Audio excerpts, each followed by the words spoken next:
शादी को 3 साल गुजर गए थे, लेकिन औलाद नहीं थी। इन 3 सालों में कोई ऐसी सांस नहीं थी जब कभी बेचारी नबीला ने सुकून पाया हो।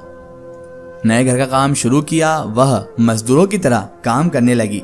दिन भर सबके लिए खाना बनाती, फिर कभी ईंटें उठाकर देती तो कभी मिट्टी उठा रही थी।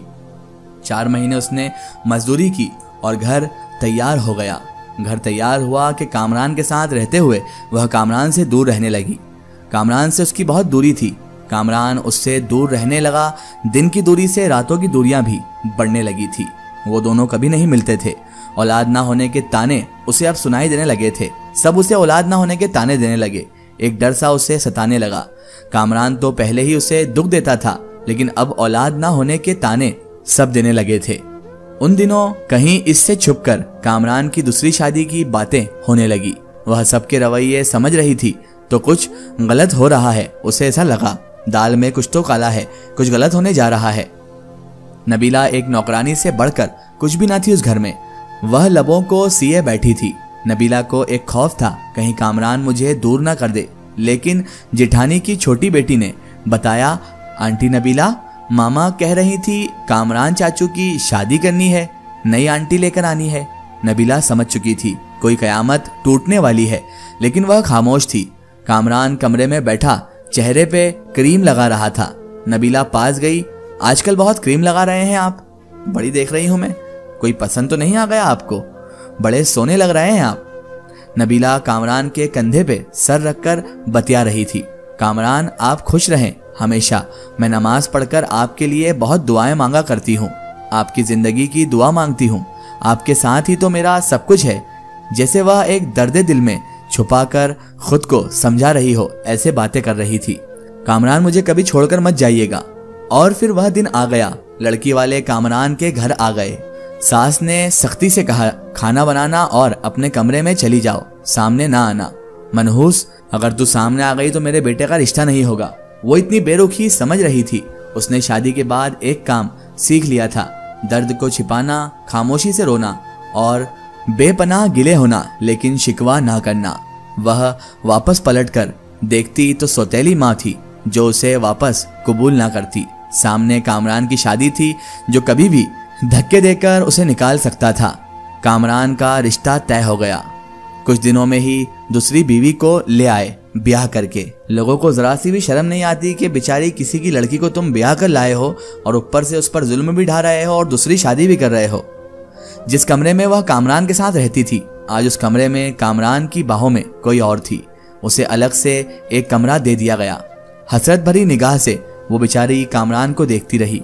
कामरान अपनी दूसरी बीवी को मरी घुमाने ले गया। वह बहुत खुश था, लेकिन एक दीमक दर्द नबीला को खाए जा रहा था।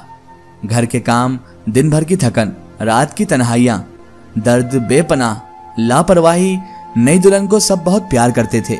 नबीला को कोई पूछता भी नहीं था, लेकिन नबीला एक कोने में पड़ी शायद मौत के करीब आ गई थी। और फिर एक रात वह कमरे में सोई थी। शायद आज वह दर्द ना बर्दाश्त कर पा रही थी। सर का दर्द शदीद था। वह सर पे दोनों हाथ रखे चीखने लगी। सब अपने कमरों में सो चुके थे। दर्द इतना शदीद था, बर्दाश्त ना कर पाई।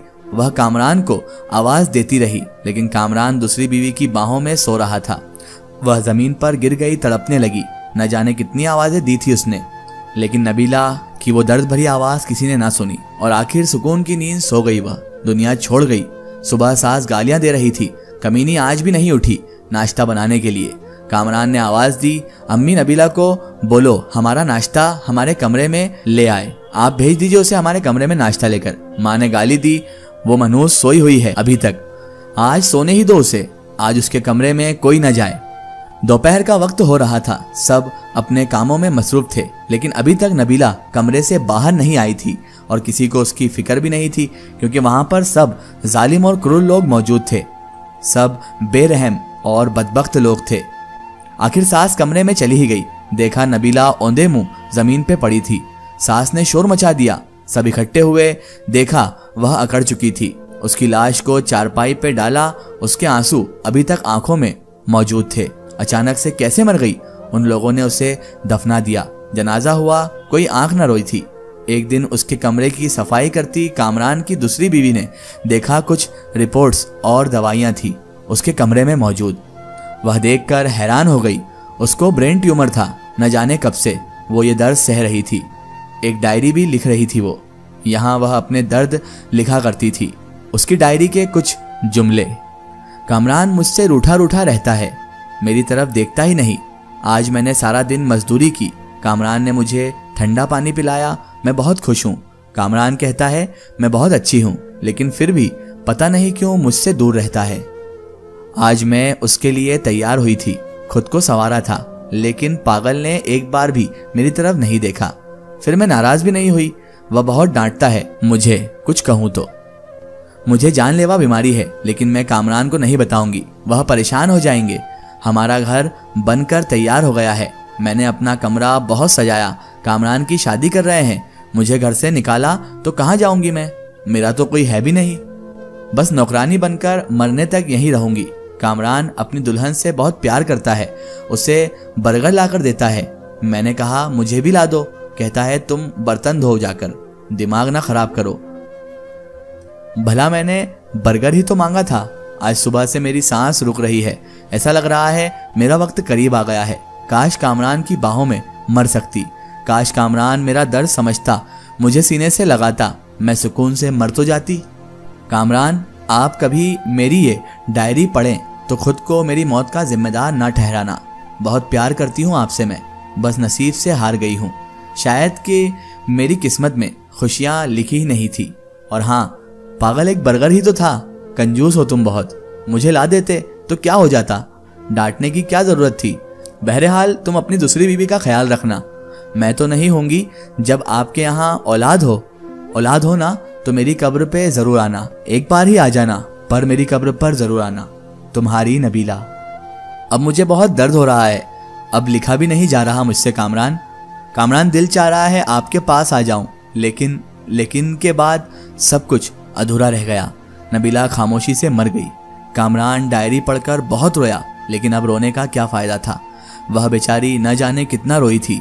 उसकी कब्र पे कदमों की तरफ बैठकर माफी मांगने लगा कामरान, लेकिन अब माफी मांगता या कुछ भी करता, वह कहाँ लौटकर आने वाली थी। उसे कहाँ मालूम पड़ने वाला था कि अब इसे पछतावा हो रहा है। ऐसे न जाने कितनी नबीला आज भी हैं जो अपने हमसफर की बेरुखी और उखड़ेपन से जी रही हैं, जो दर्द सहती हैं, शिकवा नहीं करती। हम भी आपसे हाथ जोड़कर विनती करते हैं कि बस अपनी हमसफर को मोहब्बत से देख ही लिया करो।